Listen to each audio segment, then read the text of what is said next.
Yeah, welcome. This is Every Last Record. Thank you for popping in with us. Thank you for joining us. My name is Marcus. I again consider myself the resident counselor or whatever, but also lover of music. What's up, everybody? This is Flo, aka Adam. What up? I'm Joelle and I'm human. My name is Harley, aka Harley. The mustachio man. And I'm just here to hang out with my friends and talk about music. Hell yeah. What's up, guys? It's Matt, aka Zeus, and Okay. I'll be chilling. Facts. Who we got on the screen today? I guess last but certainly not least, Paris Haven. I'm a lover of music, wrestling, and fashion, of course. So, All right, so today we're discussing the album Absolutely by Dijon. Before we get into talking about it, I have a little warm-up question for us to get us kind of in the mood, get us in the space. So this album talks about a lot. It's a lot about vulnerability and kind of just being imperfect. So my question for you guys is, what's a moment in your life that did not feel important at the time, but has stuck with you since? That is a really good question. Shit. I know. That's the deep I one. got. That's the deep one. All right, I got one. I'll start it off. And literally just like came into my mind this year. But for those of you who don't know, I used to work retail for like 5 years. Everybody here used to it should be a running joke. I used to work all the time and shit. Worked at J. Crew, specifically the flagship store, for like 2017 or like 2021. And at the time, I felt like shit because, all of my friends, like they had full-time adult jobs and shit. And I had to resort to working back retail, which the hours sucked. I had to like close, which would be like, I was living in like Yonkers at the time. So my store was in like 14th Street. So literally like my commute and then being at work would like take up my whole day and shit. But what I didn't realize at the time was it kind of started my love for like fashion and like styling and shit, like really getting into older preppy styles. But most importantly, it actually helped me build my community because what I'm doing right now as far as like content creating in a men's fashion world, a lot of the people that are like big in that space, they were my managers or like my fellow coworkers who I think definitely inspired me to continue doing what I'm doing. And I don't think, if not for that network, if not for like really working retail in general, I don't think I would have been able to do what I'm doing right now as far as talking to people, because I always say like everybody should work at least one retail job or two, because you develop a lot of like personal skills. You develop a lot of like just overall like communication. Like I think that's one of the perfect jobs to really do, because you never know who you're going to talk to. You're never going to know how to handle a situation when you're dealing with like real life people, like direct face to face that are like a range of different people versus like you being behind like a desk or like a phone or something like that. So I feel like that job helped shape me not only like personally but like creatively too, because I wouldn't have been able to meet so many creatives and like build my network without working there. So I'm always nowadays grateful for my time there, even though like of course I wanted to be in a better, bigger predicament. But I always say that things happen for a reason, and it's kind of taught me to just like enjoy the journey while it's here versus kind of like hoping for more and like not being grateful for where you are. So that's my thing. Amen. Yeah, I agree. I don't trust people that haven't worked a retail job either. It's just like a certain experience. It's all right. If you haven't worked retail, but you've done food service, then you've understood. You know what I'm saying? You've understood. Harley, can you repeat the question? Yeah, so the question was, what was a moment in your life that you didn't think was important at the time, but had stuck with you since? Yeah. Family time. Right. Family time. Oh my God, yeah, family time. Yeah, like when I was younger, like my mom used to take me on cruises, and I never really so it was always Carnival, right? So, and for Carnival, like they have like the little teen section. So I always thought that was cool. I always thought it was a little corny though, because they're trying to like, I'm from New York, like I listen to music with profanity, so to hear you play Kids Bop is weird to me. Like, it's Yo, mad that's weird. so like, funny. Yeah. Like, what are we talking about here? But like now I realize it, like being an adult, like yo, going on vacation is like mad cool. Okay. I'm gonna follow up on what Marcus was talking about. So I've had kind of more time than anybody else to think about this question, but for me, it's always been family. I'm a big family person. You don't say Family Guy. I know, that's why I like particularly, there was 1 month or so when my parents had sold their house back in 2019, and my brother was in the process of buying the house that we were going to eventually move into. So we were staying with my aunt, who has since passed away. But we were staying there for about a month in her 1-bedroom apartment, and it was like 15 people just stuffed in there. And I remember at the time just thinking like, man, like I can't wait till like the other thing finalizes so we can finally move into the new place and, you know, have your own space and not be crowded or whatever. But looking back on it, like that month it just brought us so much closer as a family. You know, we had, my niece was newborn. She was like 3 months at the time. So like, talking about people like sleeping on like mattresses on the floor and stuff, and like kind of like felt like a little bit in the moment you're like, oh damn, like I wish we were out of this situation, but then you kind of think about it and realize that like this is like the important things. It's like you're with your people. It doesn't matter like the material stuff. So that's something that I've been thinking about ever since, especially since now it's like Christmas time and it was around this time of year that it happened. You're thankful. That's what's incredible. Like you're thankful for that, and I think that's like probably like one of the biggest parts of like the question that you're asking. Yeah. Is like how to be thankful even despite the Right. hiccups and the steps and whatnot. Anybody else? I can go. Yeah. I would say it's hard to think about something that in the moment you didn't think was significant. I'm such a thinker and I'm so dramatic. So I feel like I think everything is significant. But to be fair, like when I was a kid, I like spent 2 years where I wasn't in school and I was living in Dominican Republic. And when I finally made it back to the US, and I was like in school for the first time, I was a part of like CAS, like Children's Day Society, the after school program. And it was like during that time, I don't know if you remember if any of you guys did this program, like when you get to pick your club. And there was a dancing club, and I was like, yes, like I'm gonna get into the dancing club. But because I came in like a little bit later than everybody else, I didn't get into the dancing club, and instead they put me in choir, and I was really upset about that. But it's funny, like I kind of was always singing as a kid. Like I think I've told you guys the story about my Barbie boombox. Like I used to play like Ashanti and Alicia Keys and all that. And I stayed in that choir for 10 years. Like me and the girls in that choir like grew up together. And I mean, of course, people came in and came out, but at one point that choir ended up merging with another one from the Bronx, and I met a lot of people that would make like a huge impact in my life later on. So all that, I wanted to be a dancer. I even applied to like Alvin Ailey summer camp. They did not take me. I could not dance, so I don't know what that was about. But I found out like I had a really good big passion for singing, and like now I'm like in college in a dorky ass a cappella group. So yeah, it's lovely, and I have a huge love for music and been able to be around people who also really love music, and that's been a blessing.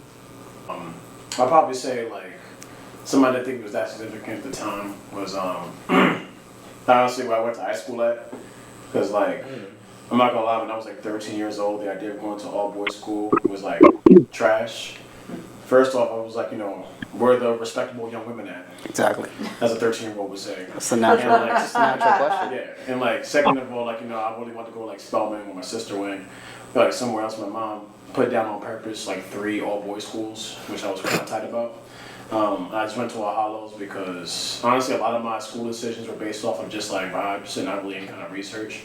And so All Hallows was the only open house I kind of really went to that I liked. What was the other two choices? Just out of curiosity. It was Hayes, Mount St. Michael, and All Hallows. Gotcha. And the only reason I didn't go to Hayes is because my brother was fiending for me to go to Hayes because he went to Hayes. And I was like, just because of that, like, I'm not going to go no more. So, like, not for any other deep reason. What's it be? And then Mount St. Michael, I was just like, nah, there was some dude I ain't like that was going over there. So I was like, nah, I ain't going over there. Like I said, very like, that's how I moved my entire life until I was an adult. That's all you had? Yeah, that's all I had.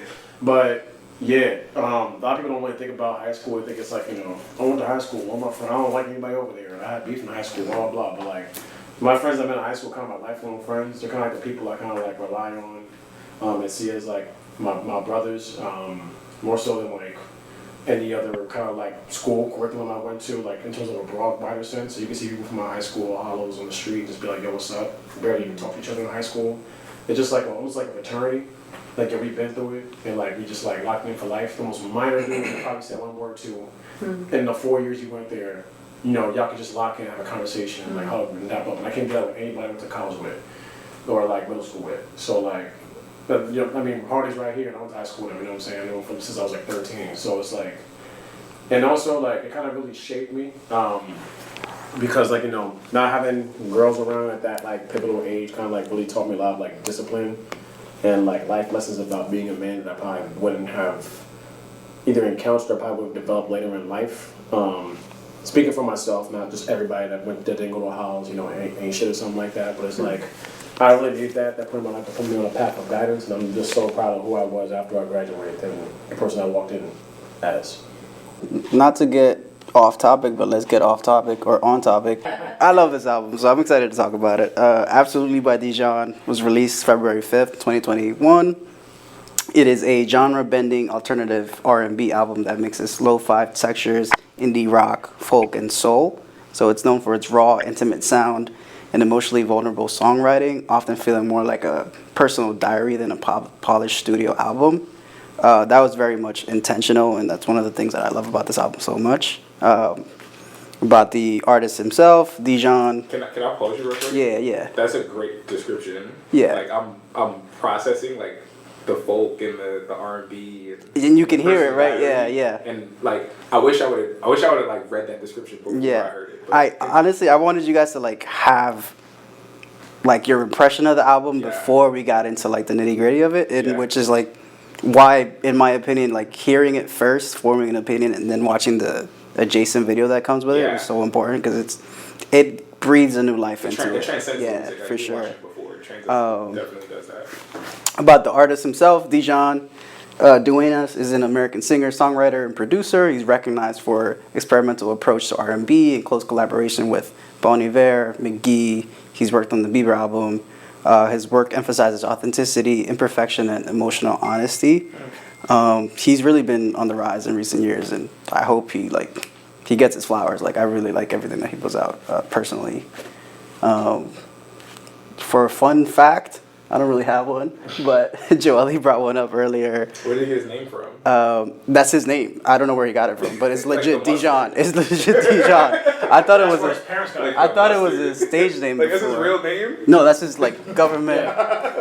The mustard might be named after him, right? Yeah.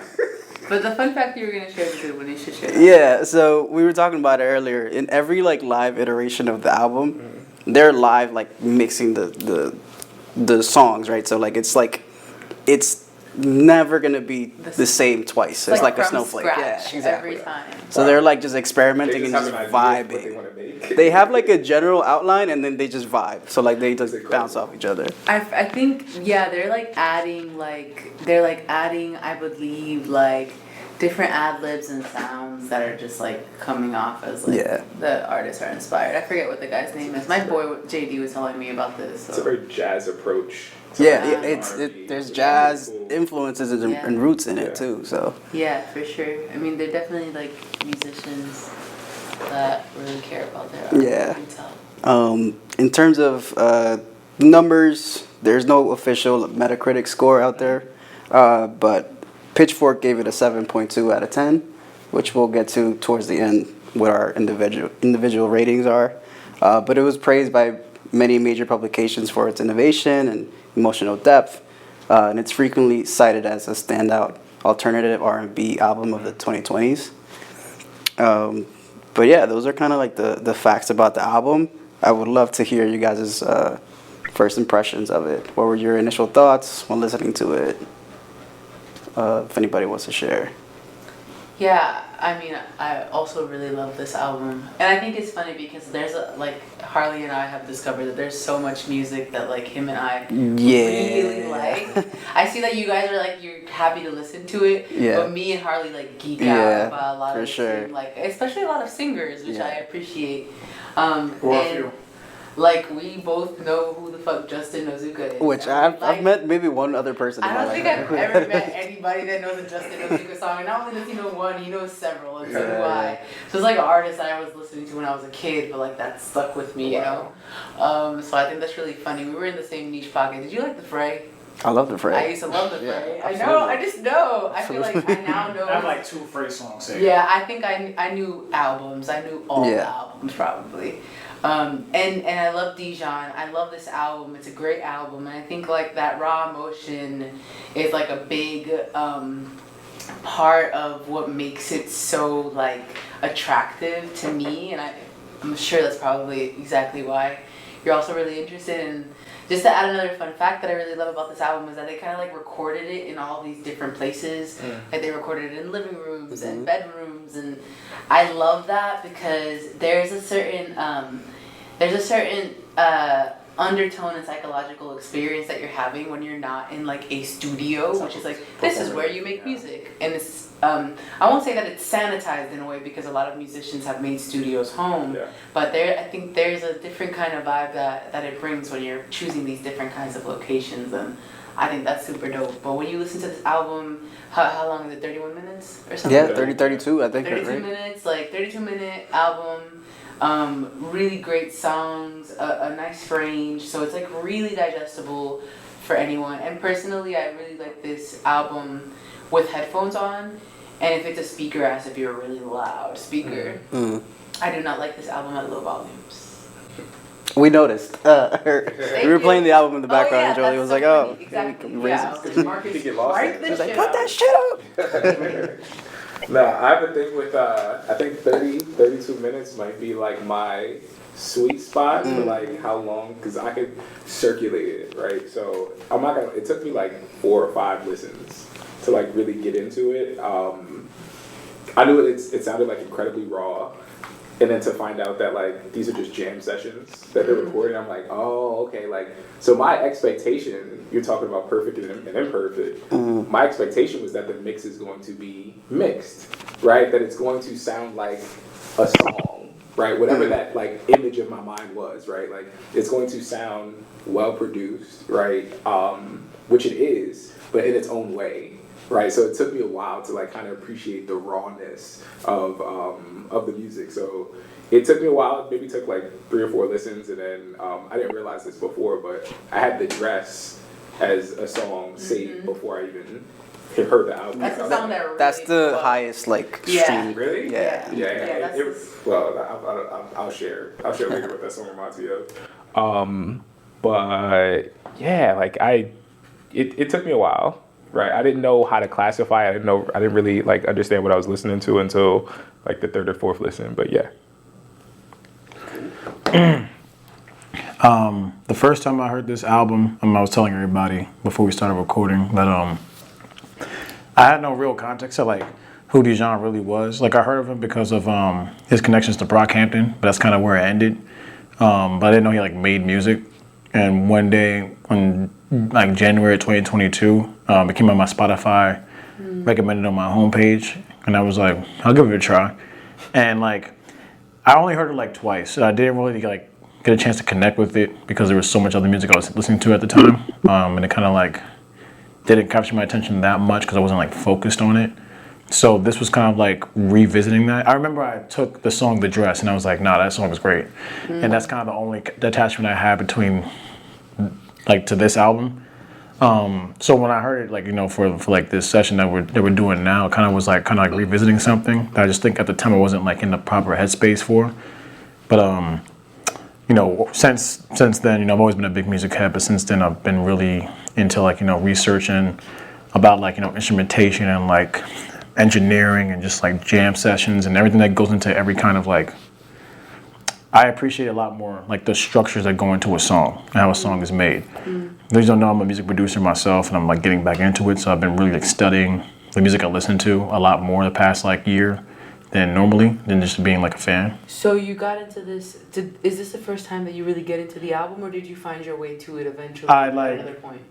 this is my first time like hearing it in like 2 years. And like, I was like, damn, I don't remember it being this good. Maybe like maybe it like put me off because like it didn't sound too structured and everything like that. Okay. And Word.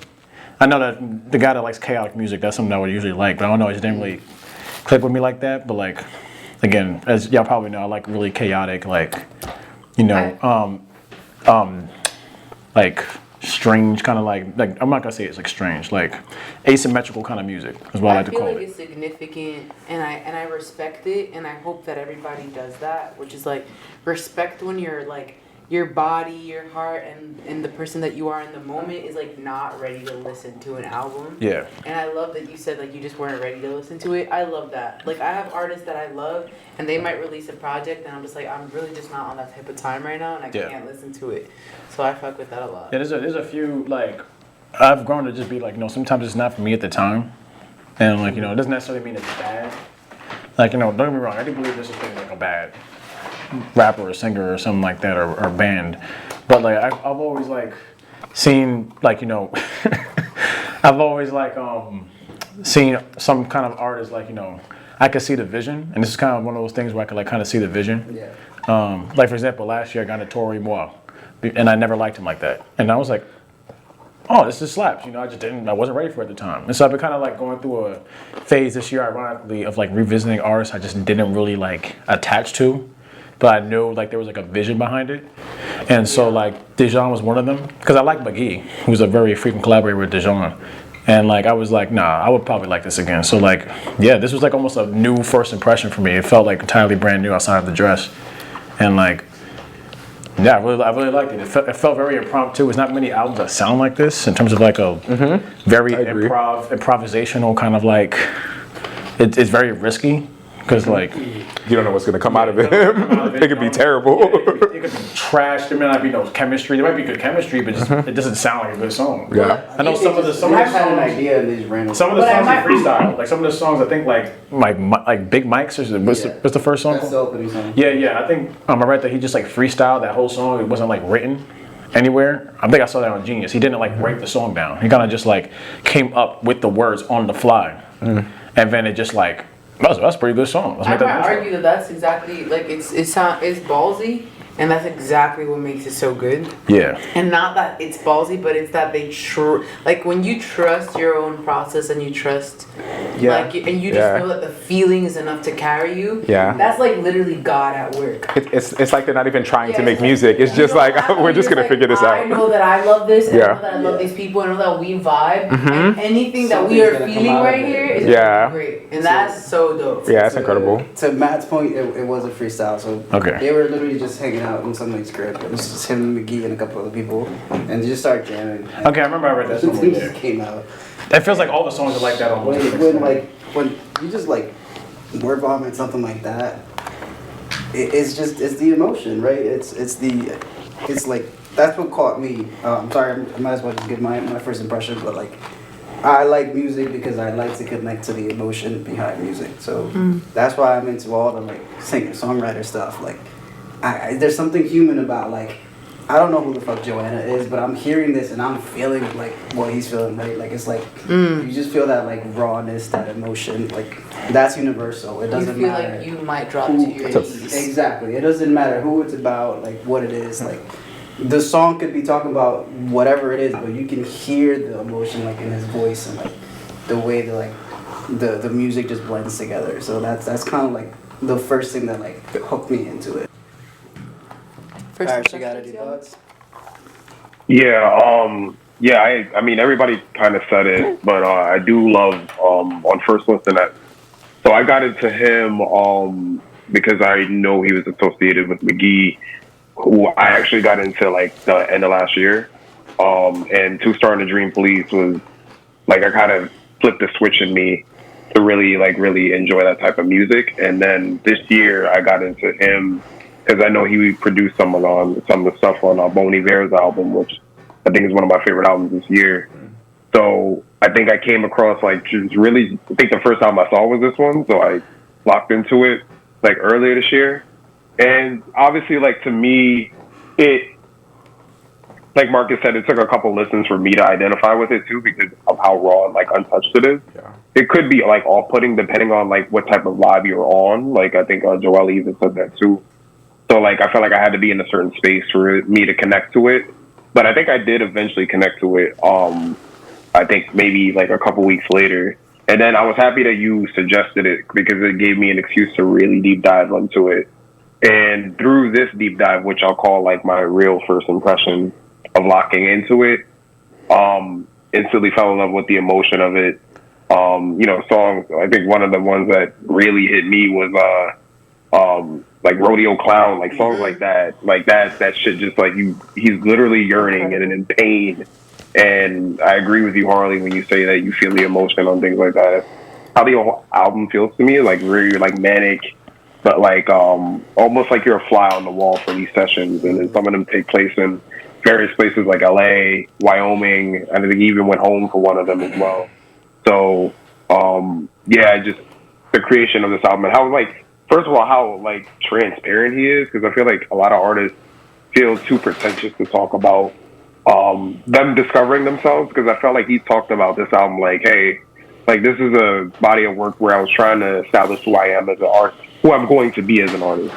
And I feel he used this album to really outline the blueprint of who he is versus, I think a lot of artists today either don't have that, they don't share that with their fans, or they just are too high and mighty about it. But he literally lets you into his process.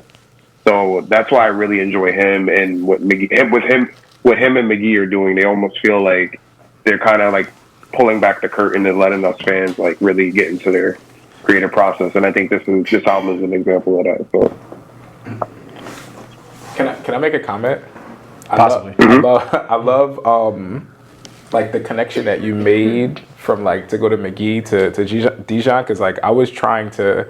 Would you suggest listening to McGee? It might have notes, so I didn't offer yet. Before, obviously it's gonna be after, but after listening to this album. I think especially after this album, I think you should tap into 2 Star and the Dream Police. Mm-hmm. I obviously listened to that first, literally last year, November. And I remember the first time I heard it actually was 2 things. It was actually I think it was the day of the election. Mm-hmm. So I felt I'm connected to that album because that was the last time I felt peace that day. Yeah. But 2, I was at the park and it was I was at the park and it was typical fall foliage. So it was breezy, but you saw the leaves on the ground fall, and you were right next to the Hudson River too. So I was walking and just felt the vibes of that album. Gotcha. So all that to say, I do think you should listen to 2 Star and the Dream Police ASAP, because then you'll kind of get a good idea of you'll get a much more focused version of their work together, because I believe he worked on some of that too, but it's a lot more focused and a lot more polished than this is. I will say that. Gotcha. Yeah, I actually got to McGee from an interview I had, believe it or not, a job interview. Because it was I swear to everything. My last job, my final round was with this guy who was gonna be on my team. He was a senior, and he was oh, what do you do for fun? I was I go to a lot of concerts. I'm a big music head. He's what do you listen to? And I told him who I listen to and everything. And I was who do you listen to? And he was I go to a lot of concerts myself. I just went to a McGee concert. And I was I've heard of McGee. Is he good? He's dude, I went to 5 McGee concerts. I was I didn't know he was big enough to go to 5 McGee concerts. And that's kind of what we were just that kind of lane that Dijon and McGee kind of occupy, because I just heard it just to check it out, and then that kind of opened me up to really appreciate something like Baby, which Dijon dropped this year, and stuff like that. So it's but they're very interconnected. So if you like Dijon, or even if you like what he's going for, but maybe this is too raw, or you just like that kind of style, I would recommend McGee, because they're very hand in hand kind of. Gotcha. And I also forgot to mention, I think a big part of how they both got like popular, to my knowledge, which, you know, I did listen to the Blonded radio sessions. I know there was a song called "You" that was played on there, and I think that's what gave him, at least McGee, a big push, like with the Frank Ocean fans, because every track that's on like a Blonded radio session, like a lot of people kind of like try to dissect and like try to fall in love with. So I think that's where like McGee kind of got his push from, through that Blonded radio session, which I think might have been in like 2019, but I could be wrong. But I know it was one of those sessions that gave him a boost. That's actually a good fit. This album is very blonde inspired. Yeah. Like you can hear the blonde like influences on this album. And McGee's music too. Like the raw, like kind of like when you hear stuff like Self Control, or like White Ferrari, and stuff. You can kind of hear like that in like Dijon style. Yeah, and that's my pocket, man. And like what I like about this album is if you go back, like I do this little exercise or whatever with music, but with this album in itself is I'll go back and I'll like just listen to it with eyes closed and try to hone in on a different thing. There's so many different instruments going on in the background, so many different sounds, and they're just like they're just jamming and like just making it work. Like it shouldn't work. Like this, even in the video version, he's like slamming like a pen at one point. He's like just making beats off of that. Yeah. And with it. His vocals are like really layered. Yeah. They're sometimes a little muddy, like his raspiness. Yeah. Like it's just like leaning into. I love that because I don't want to say like unconventional per se, but just definitely an artist who's like not thinking. And I mean, I'm sure that there's some level of this because he's just human, but just you can tell that he's really leaning into who he is as a musician, who they all are as a musician, and just like really not trying to change that, but instead like highlighting it. So there's like a level of like pride and joy that you can see with their artistry that's really refreshing. Just a bunch of people in the room that love music. Yeah, like legit, legit, yeah. That is a cool idea for a podcast. Let's steal that. Thank you, Marcus. What are some standout tracks that you guys kind of felt from this? So I mentioned before, like the dress was like the first song. Like I love the lyrics. It reminded me like of the experience that all men have with their partners when they're getting ready, right? Or when you're. I might text my ex right but now. like, but it's still kind of beautiful. Like It's gorgeous. It's beautiful because like there's no other, like these are problems that you have with your partner that's just like it's nothing. It's actually like kind of beautiful. I just get to sit here and admire my partner and be up. I have the. What is it? I have the ability. I'm fortunate enough. I'm thankful enough to be able to be upset at my significant other as they're getting ready for us to go somewhere, right? Or if we're around or if we're at a store, like to be. I'm thankful for the idea of like me be able to wait for my partner, which is incredible. That's what it kind of reminded me of, and I fell in love with that idea of the song. And the music is also incredible as well. How beautiful is it that that's what's like standing out? Like that's a mundane thing. Like just getting ready, exactly. You're going to the function, like the function should be the standout thing. What you're thinking back on is like, shit. I kind of miss like these little things. Facts. Talking about an ex-partner or whatever, a current partner. It's like it's those little things that are insignificant in the moment. They're really the big things. Yeah. It's an experience that like everybody can connect with. Being in a relationship. I also love the lyrics, like definitely like I love that like he says in the opening line is like, do you still take a long time to get ready, right? And then he goes on to say all these lovely things and he's like reminiscing, right? Like we should go out like we used to and dance and etc. But I really love the line in the second verse where he says, okay, I took a long time to get ready. Yeah, but it's like, I know he's not even talking about getting dressed. Yeah. He's like, I feel like it was like, I took a long time to get ready for you, like as a man. You know what I'm saying? And he's that's tough. Because he says, I took a long time to get ready too, because I didn't remember that my head got heavy like it tends to do. I'm just like, yeah, this is not about clothes. You know what I'm saying? Like, golly, like that it's layered. So good. Yeah. Like it's so good. And it's like it's open to interpretation, take it how you want. For sure. Like the song just speaks to so many layers, and of course, like you said, it really does. I feel like a lot of people can identify with that experience of like getting ready to go out with your partner, you know, and like maybe that's a thing that's happening. Like when I was listening to this song, it was like pre one of my like recent relationships, and then when I got into that relationship, and the song would come on, there's always snapshots myself in the bathroom, already ready watching a TV show, or 15 because I'm already done. That's a really lovely thing for partners. I think it's a really great concept. So I love that you mentioned that. Yeah, you honestly just kind of spun a new light to it that I hadn't thought about before. Hell yeah. I took it literally because sometimes, in my personal experience, sometimes I take a long time too.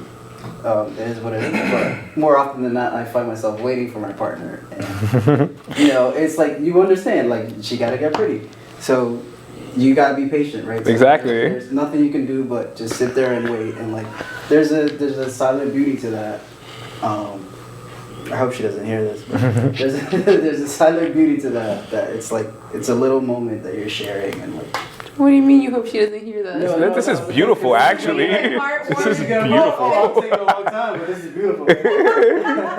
Just know I'm admiring you as you get ready, like legit. Well, I mean, like, what a moment to be like, am I gonna be frustrated with her, or am I gonna be? No, you're literally powerless. Yeah, you are, because she's gonna look fine as hell when she steps out that bathroom.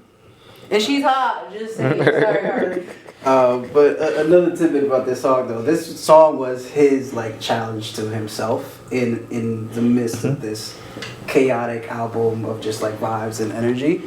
He in the Apple Music interview, he was like, "Can't I just sit and write a song?"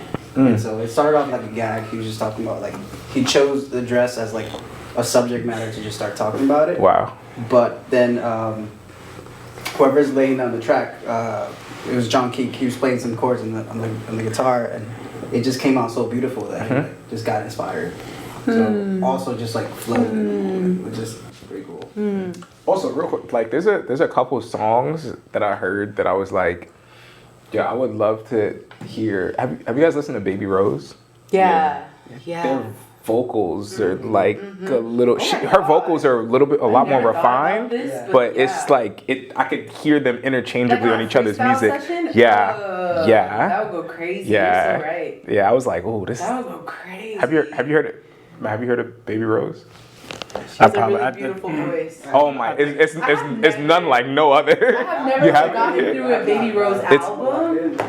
Let me see if she made this out. Like 1 second. But I think she was on Dreamville, right? I think so. I think so. She looks nothing like how she sounds, but she's so fine. I said that to say just like that. That was my reference. She made that EP with Bad Bad Not Good, right? Yeah. I love her. That's the only thing I heard from her. I didn't get a chance to dive into her music like that, but that Bad Bad Not Good EP was one of my favorite EPs of last year. What album do you suggest to start? I mean, I got into it because I got into her because she had like literally a 6-song EP with Bad Bad Not Good. That's like 23 Women minutes. with big foreheads are powerful. But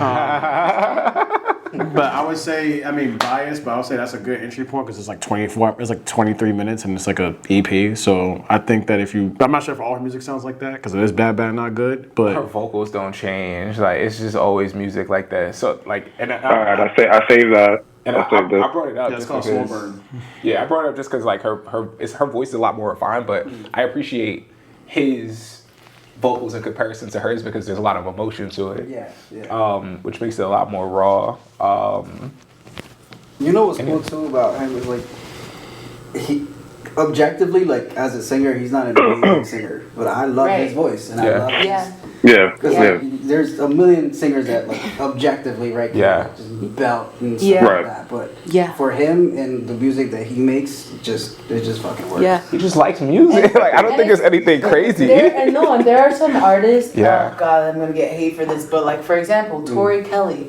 She's incredibly talented. I think she has lovely songs, but she's never made me feel the way Dijon has made me feel, right? Like I feel like there are a lot of people that are really talented like musicians, but they lack like an ability to make me connect with them. Her, like exactly that's a good contrast, right? Like her voice is. I think another guy, and I'll even chime in. Like that's why I love King Krule's music. Like he in general just does not sound like somebody that anybody, like, he sounds just so monotone and dark, right? But I would listen to him over, like, perfect example, you said, like a Tori Kelly or like somebody that is a well-renowned singer, right? Because I always like the emotion more than anything. I think that's why, like, this album in general, like, really stuck with me. Because even though, like, the acoustic, like, genre of music isn't necessarily, like, my thing, but I like the idea of, like, the music sounds beautiful, but he sounds a little manic, a little, like, almost like he's fighting for his life, right? So for me, I'll just go on my tracks, like Rodeo Clown is like toward the end of the album, but like that to me was like, yo, this dude is in pain, man. Like, and like that's how I want like R&B and like all these like pop music to sound, like this type of like you're literally going off the deep end in love, like that's the type of music that I love when it comes to this genre. And obviously like Talk Down, because you know I love the hip hop like sample in there.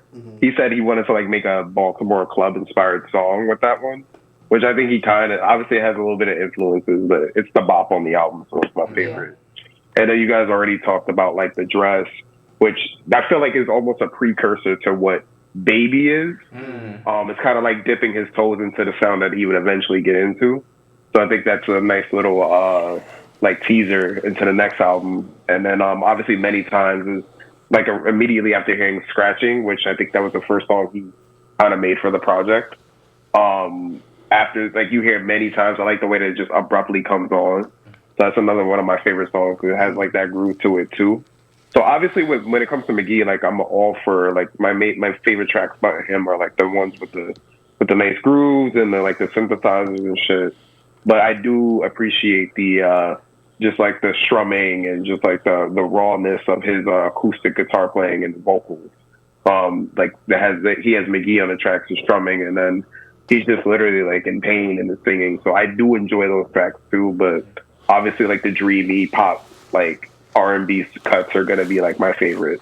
The ones where he sounds like Prince almost. So, but those are like my favorites. And then I love how he just ends it on credits. I think that sounds like a romantic comedy type of end credit song. Like so I do love that a see lot. the rolling credits like in your head, right? Yeah. So I thought that was pretty cool too, and I just like the conversations you hear throughout the album too. Like again, it does feel very vulnerable and almost like he's letting his fans into like the creation of the album. And I think a lot of artists should do that or like benefit more doing that, especially in this day and age. Like authenticity and just like being relatable it takes you it go far. I feel like this is the perfect era for him and that whole collective that they're making music together. So I just love that so much. That feel of like it being live, like all of us here. I love live music. I would spend every dollar I have on concerts if I could. It is just that feel of like it just elevates it to a different point that like a recording could not, right? Yeah. So like just feeling like you're part of that space, part of that room, like hearing the background noises, and the record you can hear them like cleaning up, and you hear them like the buttons clicking. I think that's so dope. The texture of the music just elevates. Like that's what ends up happening. Like ambient anything just makes it welcomes you in, kind of. Yeah, no. Like that. Like once I figured that out, and once I figured out that was an intentional part of the music, I started to fall in love with it. Yeah. So I was like, yeah. If it wasn't for Many Times, I like that song so much because it warms me up to the production of the rest of the album. Right? That was the song that I needed to hear for me to be like, okay, I could listen to more of this. Yeah. I love how cyclical that song is about. Cycles, right? It's about like the toxic cycle. Like keep doing this thing again. And they like reiterate that with like the production of that song. Like you just hear like there's like the ding ding ding ding ding ding in the background. Yeah. And it's like a lot of the chords, it just repeats. The chorus repeats. It's about like repeating the same like toxic cycles in this relationship. And then goes into like Annie, and this is like unhinged, like in the video, like you're just like drunk, like just blurting random shit out in your own room and stuff. Like it's just kind of just adds to this like this cycle, and then this is what it leads to after. Like, so cool. You know, I didn't know that he said that Talk Down was like a part two of. It's supposed to be a part two of Annie. Yeah. Yeah, I didn't know. Like, it's what he said. I listened back to it and I kind of see it. I can see that. Matt, any standouts? For me, it was definitely like the dress, which I mentioned before. I'm like looking through my notes because I like try to like write down what I think about certain songs. I definitely really like Rodeo Clown a lot. I think that was the one song that when I revisited the album, I kind of remembered like what was that song was cracking on and all that shit, and I was like, that was Rodeo Clown, because I was like, all right, that moment stuck with me for like a while, because like when the moment I heard it again, I was like, that's that album. I was like, yeah, and that was like a very standout like moment, like the whole like you're missing out kind of thing. I think that was like the emotional crux of the album for me. Then I'd also say Noah's highlight reel, because I feel like it's like a good like amalgamation of like a bunch of different genres in a very like concise way. And it has like a lot of like indie folk tones with R&B and like a little bit of like country to it. And it's like very, very interesting to make something like that live and like impromptu. Yeah, like, and then and the thing is like those songs are placed in parts of the album where it's kind of like you always have something to look forward to, at least for my listens, because like those are like the three anchors of the album for me. Like the emotional anchor, the nice like synth catchy song, which is like the dress, is like the middle point, and then like the beginning where it has like I think Noah's highlight reel towards the beginning. It just has like those three songs like speak to every facet of what this album has to offer, at least to me, and that's why I like those songs. Those aren't the only songs I like, but those like definitely stand out to me like the most. Does he have any like interviews? He hasn't. None about this album that I could find. I mean, there's a blurb on, you know how Apple Music does the like. Yeah. So there's a written interview, like going track to track. I want to. If you go on Genius, there's a Zane Lowe one, but it's about Baby. Okay. If you go on Genius, it has a lot of his actual, like, you know, Genius sometimes they have like the artists themselves like speak about the tracks themselves if they can get them. Yeah, on Genius, there's a few songs. I think like a good 4 or 5 songs, maybe every song, because I didn't look at every song on Genius, but where he actually talks about the creation of the album like himself on Genius. Yeah. And so if you look it up, I think like Big Mike's, it talks about how he created that song. I think like the second song, Scratching, is that what it's called? Yeah. Like, I think like it's the first song that he made. Yeah. Some of the songs, it's like his actual words as to what went into that song. I think that's the closest you're probably gonna get to being like in his head. And I found that very fascinating too. To like, I like being in the artist's headspace when they create something like an album. I would love to know if the energy that he's putting into this music is the energy that or the energy that we're receiving from the music is also the energy that he's putting into it. Like, I know you can see it. I want to hear him talk about it. Like, I'm very curious to see that. Yeah, the way he talks about it is very like matter of factual. Like, I know the one blurb I like read all the way through was about Big Mike's, and that's what made me go like, oh. Yeah. I appreciate this song a lot more. I didn't get the chance to really appreciate it that much, but then he was just like, I kind of freestyled this song. I didn't even know McGee like that. I met him a couple days ago. This is like his words too. So it's like interesting hearing it from his words. So it's just like so casual. Like, didn't get a chance to really talk to him like that. We met up. He started playing the guitar. I started like, kind of freestyling. We made that song. And it was like they just know me. I think it's just no music. He said, I think Dijon said himself on the Genius blurb that he put it first because he feels like if you like that song, you will like the album. If you don't like the song, you probably won't like the vibe of the album. And I feel like that's like very mature for artists to say, because I feel like a lot of artists don't give anybody grace. Like, if you don't like it, you're just a hater or something like that. You don't get the vision, you're not smart enough to get it. It's kind of like, to know like, this may not be for everybody. Or like, I'm going to sequence this as like a, as like a taster almost. I feel like not enough artists even really do that, where they like could give you an intro that kind of encapsulates the kind of vibe of the album. Sometimes just put the best songs in the intro. They put like the most like catchy songs in the intro and call it a day. But like the fact that was considered was actually pretty cool. But I'm curious to see what he says about the rest of the songs. I mean, got a chance to dive into his words and everything else. No, for absolutely. For this? Okay, gotcha. I agree with what you said. Big Mike's is definitely like it's supposed to be the hook to the album, right? It sets the tone for the rest of it. It surely does. And it hooked me. That's probably I can't bring myself to say which one is my favorite song on this album, because I enjoy them so much. Again, like the emotion on it, I like how it sounds. I like the video, how they're like making it live, and like just I've seen a couple like live performances of. I'm curious. This time around, this listen around, is there a song that you found yourself coming back to, that you didn't before come back to it often? Yeah. Rodeo Clown grew so much more on me. Okay. That part where they're just like clapping Yeah. Hell yeah. kills me, like absolutely kills me. I had heard this album before and it had like, I don't know, it was a good song. Well, that's nice, whatever. But it did not have that impact on me before. So I would say that's my standout number 2. And then Scratching, that little like piano medley in the beginning, just like I make an ugly face every time I hear that shit. It's like, woo! Like They spitting on this one. Nah, they spitting. Whatever they saying, whoever they scratching. Heels.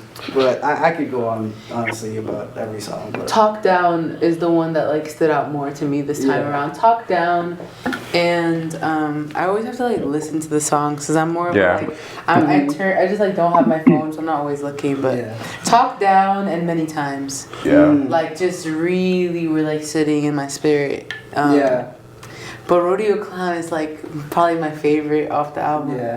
Because it's like, what are you so afraid of? Exactly. You know what I'm saying? That's the question. In every turn of the way, at any point in time in your life, you must ask yourself, what are you so afraid of? Because there's always something. And like is he talking to her or is he talking to himself? I think, or is it both? Like yes, yes. I don't know. There's something about it just feels so like. I scream when you can feel somebody's pain through music. Yeah. How do you like? I'm sure you sing along to this a lot, right? Yeah. I feel like I need a lot of privacy when this album. I think it's the point. I'm like, I really need to be alone right now. I think it's the point. There's gotta be some grown folks screaming. That brings me back to the question when I said which album it was during our last session. You asked me like where's the best environment to hear this? Yeah. Tell me, Marcus, like where is the best environment to hear this? There really is none. Like, you tell me. I don't. You ever listen to an album so good that you're in public and you're like mouthing the words really? Yeah. I don't think it's and this is gonna sound crazy. I don't think it's a physical space. I think it's a mental space that you have to be in to listen to this project. But you need like a safe physical space in order to access that mental space, and I'm not particularly loving to do that in like. On the 2 train at 2 p.m. You feel me? Like I gotta be I gotta be in love and alone. Like it's like it's weird. It's a weird walking in the park. Contrast. Yeah. It's a weird little contrast. Honestly, sometimes I've played it so many times over the years, and it doesn't always hit me. So I think you're right. I think it's like that emotional space, like. Or a combination of both, right? To like what Joelle was saying, right? It's not one or the other. It's a combination, which is like very, very tricky when it comes to like listening to music, because it may take a while to hit. Like as we saw, like for Paris and I, like it took us even for Matt, like it took us a while for it to get to us. So that's. But even me, I'm saying like no. And I didn't really get into this album until like last year. I tried to play this in the club, it didn't work. Took me definitely not. Talk Down, no. Talk Down I could do. I really didn't like listening to this album in the street though. No. It doesn't. It makes you feel naked. Yeah, I don't feel like it catches your attention like in an outdoor environment. Sitting down doing homework, like sitting in a cafe listening to this though, like. My favorite was. Yeah, they play it a lot in my coffee shop. Yeah. Like they play this, and they play 2 Star. Yeah, and in my coffee shop. I've heard the dress out in public and stuff. And like, that's a song that's easily palatable. I'm surprised Talk Down, like, but I don't hear that song enough. They said that The Dress was the first single, right? And then the second single was Talk Down a lot. Yeah. I know Talk Down is on a lot of playlists these days too. Oh yeah. For me, my favorite place to listen to was in my living room. I had the video playing when I was going back for a deep dive for this. It was like a day. It was a Tuesday night. I'm usually off on Wednesdays, so the Tuesday night I played it, and I felt like I was floating, man. And when music makes me feel like I was floating, like those are songs that stick with me. That's the kind of music that I like, and I like that it can be anything. It doesn't have to be like this specifically, but I like to connect to it, to the emotion on a deeper level. Yeah. Hell yeah, that's what life is about. How did you discover this album, by the way? I discovered this 2022. Someone just had shared a playlist with me. what song was on it? The Dress was on it, and of course The Dress, man. And Yeah, it's a good one. Who's this? First of all, why is his name Dijon? Like the mustard? Like, so I was like, all right, so let me check this out. It's a town in France. Oh, is it? Yeah. Well, I am not. It's also French mustard. No, I'm kidding. Yeah, that don't make so much sense. Yeah, I didn't know that That's either. shit we've all ever agreed. I mean, Paris should know this. I see what you did there. My bad. I'm more qualified for that. Yeah. I was actually looking for I that. knew that water bottle was tilted. I was actually looking for this. But yeah, so just moving on with the discussion, where would you put it at in terms of replay value? I know what it is for me, but I'll let you guys go first. Wait, I was actually gonna ask, and then I lost my train and my thought. Your training. But where did you recognize like the name Dijon when you first heard this, or was it kind of like you were just kind of like going into it like blind? No, I was going into it blind. Okay. I had not heard any of his other stuff. After The Dress, after hearing Absolutely, I went and heard more. Got it. Yeah, I heard his name. I think I was saying it earlier. I heard his name because like he did back up vocals on a few songs of Brockhampton. And then that too, and then I went back and I'm looking through my Apple Music, and there's like just random like a track here and there that's in my playlist or like in my music. The algorithm is doing its thing. Yeah, I think this is why I got recommended to me. I think it was kind of like in 2022. It was like, oh, because you like Brockhampton. And I think around the end of 2021, I went through the Saturation trilogy again.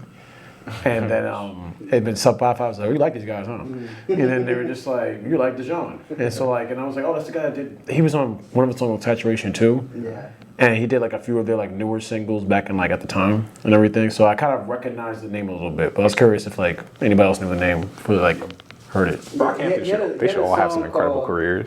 He had a song called Violence that he put out in 2017 that I just had in my library.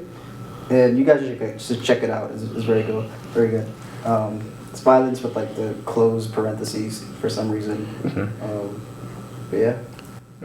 Yeah, he actually did co-write a Matt Champion, who's one of the members of Brockhampton. He co-wrote his debut mixtape that didn't come out. They're all incredible. Like everybody in Brockhampton is incredible. Very talented. Yeah. I mean, I know Matt Champion's so career. Cautious Clay is Cautious. Yeah, Cautious Clay was in it. He's amazing. Cautious Clay was in Brockhampton. Yeah, I think so. Yeah. You can fact check me on that, but I believe so. Yeah. I've heard like some Let's of Joe not talk about some of the. He's not on Brockhampton. There's some. Is he affiliated? I feel like he's affiliated. I think he was affiliated with We're them right about that. because I think that's how I got into. I think the photographer that did their artwork, I think they did it for his Okay. or something like that. Gotcha. Because I did discover his name through them somehow, Yeah. but I know he wasn't a member. Yeah, I'm still waiting on Bareface to go solo, man. Because Bareface is like literally Dijon coded. Extreme. They probably influence each other to some extent because like Bareface did that whole strumming guitar singing stuff back in 2017, and he just never really did his own. They handled the controversy in their group really well, which I appreciate. Well, R.I.P. Brock and the Hamptons. So replay value. That was the question. Why don't you start? It was low in the beginning. It's high now, right? Like it's really high, but just because like I understand his concept, and because it like I'll never know what to expect from his music, like, and it comes out so good, it excites me for future projects. Right. So now like I'm very interested in like listening to more. Like I'm very interested in listening to Baby, like, and so on and so forth. So like for me, like I'm interested in becoming a fan. Right, just off of the fact of like how he goes about his music process, and then the end result of it is incredible. So I have it as high. Anybody else? I would say, so this is a really emotional album, and I would say like maybe in the past I would have given this a 10 replay value, but honestly, sometimes turning this album on like really puts me in a funk that I don't want to be in. So it's a little bit hard to listen to this album in any state of mind. I think it's an incredible album, but I would say the replay value for me is like a 7 because Look it at makes medium. me a little depressy.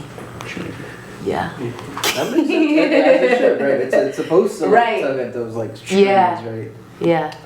I'm honestly like just in love with the music. Like not even like the process. I think is incredible.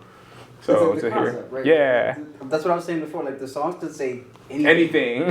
Yeah, I agree. It's a high for me. That's a surprise. Oh shit, really?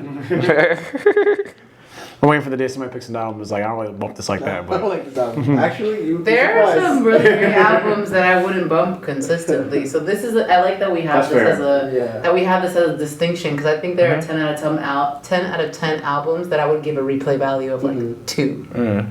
honestly, Yeah, that's a fair. that's fair. Yeah. Yeah. Especially like super emotionally heavy, like sad ass albums. Or like and shit. Yeah. real like specific concept albums. Or like really Yeah. layered Let's see. stuff that's kind of complex. Like when you're like doing like sounds that are not traditional, like it's just a little bit tough to Yeah.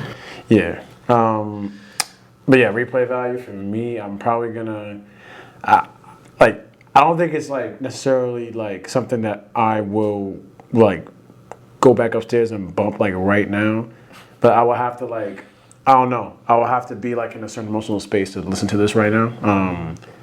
I think right now I am like in a headspace where like someone like this would speak to me, but like I can't promise that like it'll be like summertime and I'm outside. I'm like throwing some Dijon. You know what I'm saying? So like it's a very specific kind of like emotional niche of an album.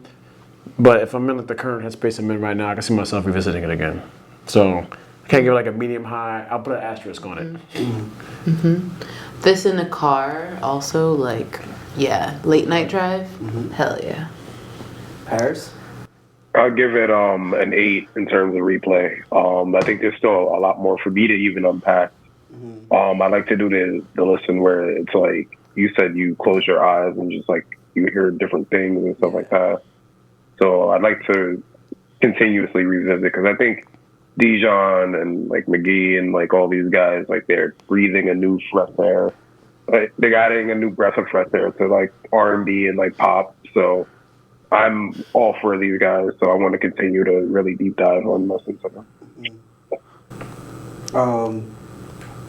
I want to amend my answer. It is a high. No, it is a high, but I wanted to like add context to it because we've been doing this club all year, so I feel like we can all probably relate. But when it comes back to your personal turn, it's like finally I get to listen to like my music for 2 weeks straight. And so, like right now, obviously it's high. When it's been like months of like and not to say I love every input that you guys have put out, like all the albums we've listened to. It's expanded my horizons like musically. But I feel like I'm right now in the space that I'm in. I'm like yes, like I play this every day. Yeah. But yeah, that was just the added context. The last thing I got for you guys is the rating. How would you rate it overall? What were its strongest and weakest aspects? Okay, I want to go first. Definitely a 10 out of 10 album for me. No way. Play the applause. No way. All right. 10 out of what? 10 out of 10. I'll take 14 of them right now. I love this album so much. I think like nothing makes me happier than like also just like how unconventionally it was made. We have artists that have done things just as Dijon and his friends have. But I think that like thinking as an artist too, like there are so many people who are discouraged because they feel like their ideas aren't well put together enough and they feel like they have to have a particular concept and this and this and that, and it's just like you can make really great music if you're just putting your heart into it. You literally don't have to buy a heart. You don't have to buy experiences. You don't have to think about it. You literally just have to go in there and trust. And if there's a process that's any more beautiful than like surrender and trust, like this album like really speaks to that, and I find that to be like so valuable in the industry and just the way that I'm seeing my friends who are like artists that are making their own music, seeing the way that they receive Dijon, McGee, Noah, and all these other guys. Like I love that because I feel like it allows a particular kind of liberation, a breaking down of concepts. Like why is it that you think that you need to like you know, only put out music if you feel like you've thought about it a particular way, or if you put a particular amount of like work. Like, what does any of that stuff mean? So it's like you can literally just freestyle some shit and that's enough. And it was enough because I love this album and so many people love this album. And I think came out in 2021 and still so many people are like just starting to scratch the surface on how good it is, you know? Hell yeah. I love, like, I don't know why, but like when I go home, like I'm going to listen to this album and then I'm gonna go to Son of Spurgey and I'm gonna like ping pong back and forth, just because like I love when artists and musicians are really living in their creativity, right? So like to see or to hear, to know the concept of this project is to just like be with my friends and make music and figure out what happens afterwards. Like I got that same feeling when I saw all the content for Son of Spurgey, where this man is literally just driving and singing his own music, and that's the music video. Beautiful. Oh my goodness. I heard the album, and I love the album. Literally all the music videos is just him driving on the road. I don't know where he's going, but he's in an RV with all of his friends, and they're just like recording all the content for all the music videos and the music at the same time. So like I love when artists do that. Like there's a level of like realness, there's a level of authenticity. It feels tangible. They're not trying to be superstars. They're literally just trying to make you feel something, or they felt something that they want other people to feel. Right? So I think when you do shit like that, like your artistry speaks for itself. Like you're not trying to be a star. You're literally just trying to do what you were put on this earth to be. So Hell yeah. Rating? Rating? Rating? What was what was the I don't think I pitch had for a it? better- It was a pitch for it. answer first. Nah, it's a 7.2. I know it's a 7.2. I was just making sure. It would be around that range, like between a 7 and an 8. Yeah. I have a feeling something like it's gonna get better as I listen to it more. But So give me your rating first. On first listen, not first listen, but I'll rate it an 8. Again, I love how honest and raw and just like manic it is. I really enjoy projects like that. But mainly the songs that really put it at an 8 for me are like the dreamy pop songs, and eventually would lead to what he's doing now, making some of my favorite music. So, I'm gonna give it an 8. Hell yeah. I would. You said also say their favorite and weakest aspects of it. Yeah, that's Okay, I actually like that question. I go in negative to positive. I don't like ending off with negative notes on anything. As if in negatives is because it's so like raw. There's not enough space for him to do something like super creative with the instruments he's using. And like obviously he has access to like guitars and drums and synthesizers, and I feel like there's some that are like a little bit underused, and there's some stuff that's kind of like lost in the rawness of the mix a little bit, that could be expounded upon if it was like, you know, a little bit more like finesse put into it. And I would also say like some of the songs like do kind of blend in together a little bit too much. I think if you quiz me on, if I didn't write it down and you asked me what my favorite songs were outside of the dress, I probably won't remember the names of the songs, just because like, and that might also be a byproduct of me not like living with this album for like years and revisiting over, you know, years and years and years. But I can't like hear it all the way through and be like, that's track number 7. You know what I'm saying? So, I'm like, actually a stranger. but it does have standout moments that I'm just like, okay, like this sounds different enough. But I does think it kind of bleeds in a little bit together. But also, it's your debut album. I don't really give people like too much like flack if it's your first time starting out. Like he's our age, and I'm not sure if I could put together a raw album like this that sounds as good. This is my debut album, so those are some of the I guess what you would call negatives. The positives are again like the raw emotion, the impromptu kind of like where it kind of like flows together and everything. A lot of all the like the background noise and ambiance of the songs, where it sounds like it's being recorded in just like a living room. It's very DIY, which I kind of like. Appreciate that kind of like aspect of it. As opposed to somebody else does it for you.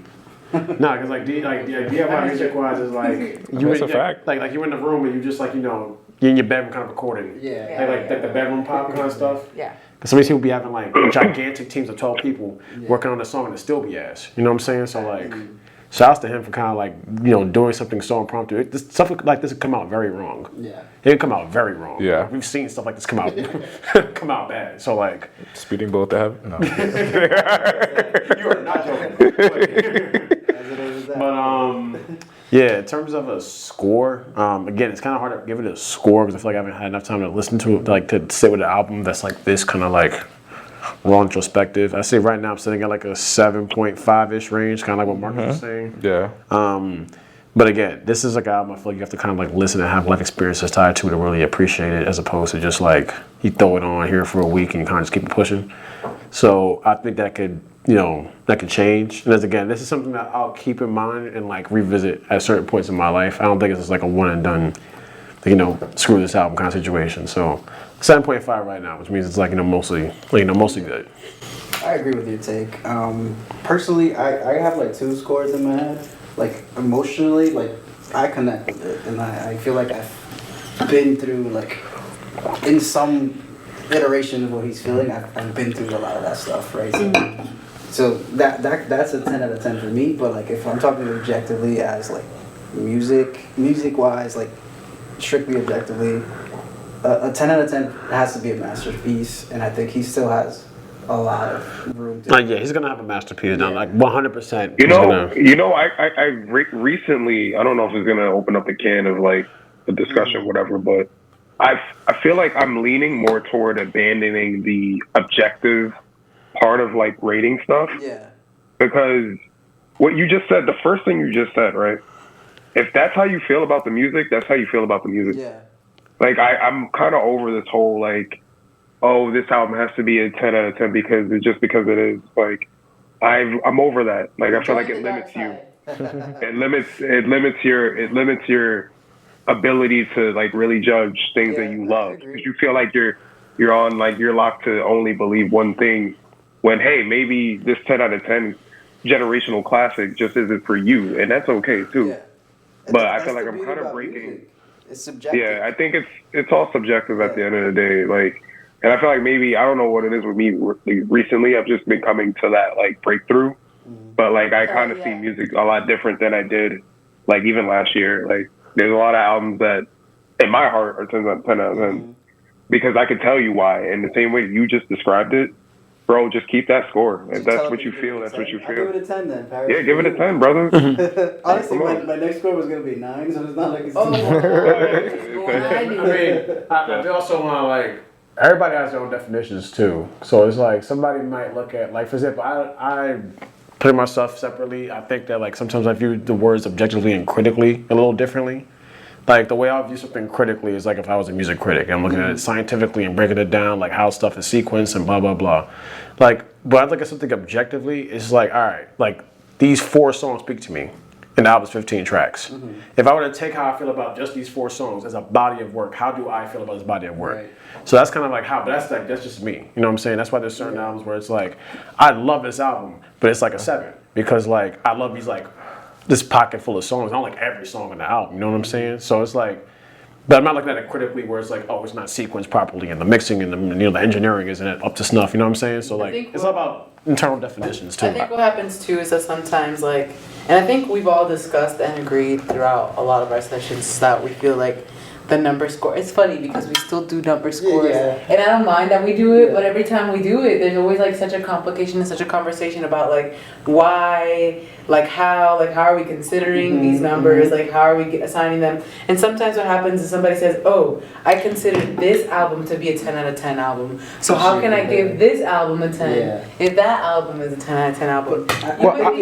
It does give us a good consensus on how the group feels, so like I like that we I like it. I love it. Yeah, and I wouldn't stop doing it, but what I should do be personal scores though, like just personal to how you feel. Yeah. But what I do think is that I think that we, like you said, Paris, we're expanding how we're thinking about a 10 out of 10 album. It's not just one thing. Like sometimes you're rating this album a 10 out of 10 because of how it made you feel. Out of all of the albums that really make you feel something deeply, like maybe the production on this was really simple and so were the lyrics, but it made you feel something incredibly powerful, and for that you give it a 10, right? That's valuable. Or something's like super critical and really skillful and you're just like, like, this is 10 out of 10 in skill, right? So. Yeah. I feel like this is one of those conversations that we had when we first started to like add this. And it was like, for me, when I'm asked that question, I'm looking at it from two perspectives. Like, I'm looking at it from how well did the artist do what they intended to do? Yeah. And how well did they execute that? Right? And then how do I feel about the finished product? How I feel about the finished product is like, that's the subjective part. Yeah. But That's if you exactly how I evaluate. if you achieve what you wanted to achieve, right, and I understood what you were trying to do, you succeeded in whatever you created. You literally succeeded. You know what I wrestle about that sometimes is that, you know, for an album like this, I feel like it's easy to figure out what that is, that justification part, or like what they're trying to do, because Dijon is so transparent about his work. Yeah. But then you'll have another artist like, let's say, Frank Ocean, who barely does interviews, right? Or like another artist that barely does interviews. Barely does anything. We'll never really know what their intentions are. We'll never really know what they're intended, like what they really went into this project doing in general, or like, you know, any type of artist, like even like, let's talk about Playboi Carti too. Like, he's somebody that barely does interviews. Like, we will never really know what the intention of Whole Lotta Red really was, aside from some like emojis and like horror farming and shit. So like, we'll never really know. So it's kind of hard to like do that with every album, because a lot of artists just aren't transparent. I like think, that, I think there's a way to do that. It's like, Yeah. I'm not sure if you're gonna say the same thing, but like, I feel like sometimes you could just like hear, like, I don't necessarily need sometimes like, and then sometimes artists do need to explain something to me, you know what I'm saying? But like, sometimes I don't necessarily need an artist to tell me like what their intentions were. Sometimes I can hear it and be like, oh, that's what they're going for. Yeah. Like, when we were talking about the Hosier album, honestly, like when I Hardy's last, like I didn't have to like I didn't watch any Hosier interviews at all. I didn't even know what the dude was Irish. I just like honestly, I just looked at like the lyrics and stuff like that. I looked at like, and I was like, okay, is he the man going to Dante's Inferno and stuff like that? Is he executing this idea properly and stuff? You know what I'm saying? Like sometimes sometimes the discovery on your own will be a better journey than hearing it from the artist. Because sometimes you might have your own interpretation of what they're going for. But sometimes it's up for interpretation just like in general. And so like I feel like that's why I really watch interviews these days, unless it's like about like how the artist's headspace is or something like that. I want to hear like what I should take out of your album, because like I'm gonna decide that for myself. But like, you know, yeah, every artist kind of like, you can kind of hear like what they're kind of going for. Sometimes they're trying to bend genres. Sometimes they're going for a big story concept.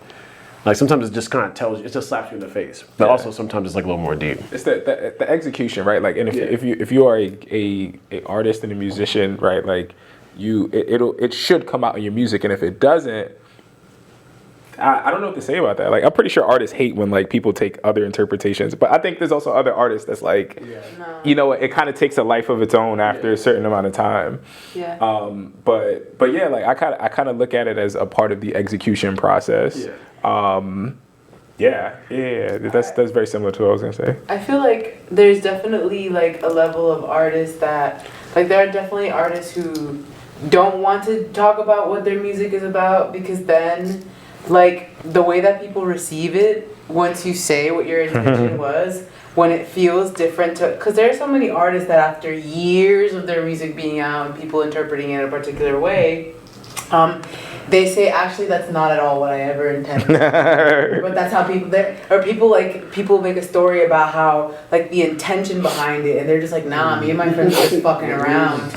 But that's the beauty. I think there's profoundness in it. Well, like, some people want you to do that with their art, right? They don't want to explain it to you, because why the fuck do you need me to spoon feed your feelings?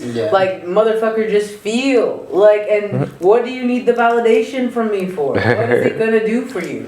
Do you get to go write it down in a book and say that now you know what the art, like, you know, what is the, like, the artist's feelings does not, like, that's your own listening experience. And I love when artists just let, like, if you know, you know. I'm big on not doing research, and I'm coming more into it with you guys, and I think that is very valuable.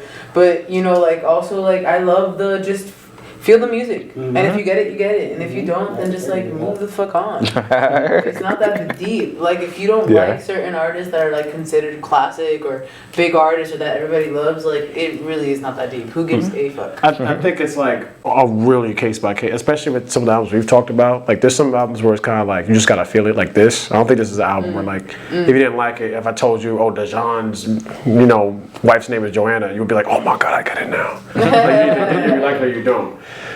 There's some albums that we talk like I guess biased, but Demon Days, for example, even when I did research in it, I didn't know certain songs were about certain things, and it made me now I'm catching things that I would have never caught if I didn't have this context. Sure. Like some of because sometimes people especially like we talk about like British people and everything like that. Like no offense to be British, but like sometimes they be talking kind of crazy. And you can't understand what they're saying. And so if I don't look up what you're saying or look into it too much, I'm gonna be like, sounding cool.